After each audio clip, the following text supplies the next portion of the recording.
A special thank you to each of our subscribers who make this channel possible. Here's today's story. In a dramatic escalation of tensions between Canada and the United States, Prime Minister Justin Trudeau has announced a series of retaliatory tariffs in response to U.S. President Donald Trump's recent imposition of steep tariffs on Canadian imports. The situation has sparked outrage among Canadians, leading to public displays of discontent during national sports events and calls for solidarity against the U.S.'s aggressive trade policies. On the weekend following Trump's announcement, Canadian hockey fans made headlines by booing the U.S. national anthem during an NHL game in Ottawa and again during an NBA game in Toronto. This vocal disapproval reflects the growing frustration among Canadians over what they perceive as unjust treatment from their closest ally. The tariffs, which amount to 25% on all Canadian imports and 10% on energy products, are set to take effect imminently, raising concerns about the potential for a full-blown trade war. Trudeau addressed the nation, urging Canadians to support one another as the tariffs threaten to impact everyday life. Many among us will be affected by this, and we will have some hard times. I ask you to be there for each other, he stated, emphasizing the need for unity in the face of adversity. The Prime Minister's remarks come as economists warn that prolonged tariffs could lead Canada into a recession, with projections indicating a potential rise in unemployment rates. In response to the tariffs, Canadians have begun to take action, with social media campaigns encouraging the boycott of American-made products. Some grocery stores have even started labeling Canadian products to help shoppers make informed choices. Travel plans to the U.S. are also being reconsidered, as families opt to cancel trips in protest of the tariffs.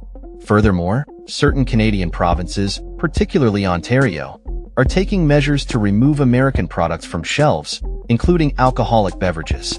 This is part of a broader strategy to retaliate against the U.S., which has been targeted with a total of $155 billion Canadian worth of tariffs on goods ranging from vegetables to sports equipment.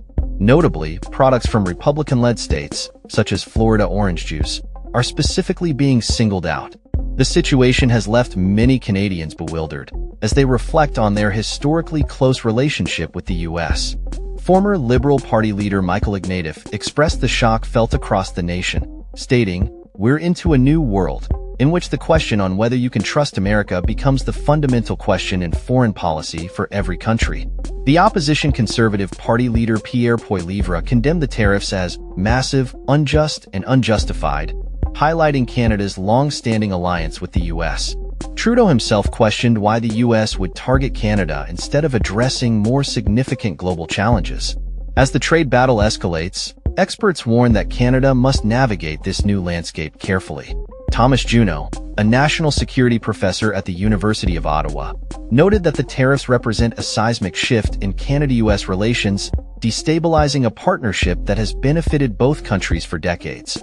Despite the uncertainty, Canada is poised to retaliate further if necessary, with Trudeau indicating that all options remain on the table. The ongoing trade war raises critical questions about the future of economic cooperation between the two nations, with many Canadians now considering alternative trade partnerships. While the U.S. has cited issues such as fentanyl trafficking and trade deficits as justifications for the tariffs, Canadian officials have pointed out that the vast majority of illegal drugs do not originate from Canada. Trudeau's government has offered to invest in border security to address U.S. concerns, but the situation remains fraught with tension. As Canada grapples with the implications of these tariffs, the nation is left to ponder the long-term effects on its economy and international standing. The uncertainty surrounding the duration of these tariffs and the potential for further retaliation by the U.S. keeps Canadians on edge, as they brace for what could be a turbulent economic future. In the face of these challenges, Prime Minister Trudeau has reiterated Canada's preference for diplomatic solutions, stating, "We prefer to solve our disputes with diplomacy, but we are ready to fight when necessary." The ongoing trade dispute serves as a stark reminder of the complexities inherent in international relations and the fragility of alliances in an increasingly polarized world. That's all for this story. We upload videos every day covering many different subjects, so hit that subscribe button to stay informed. Thanks for watching.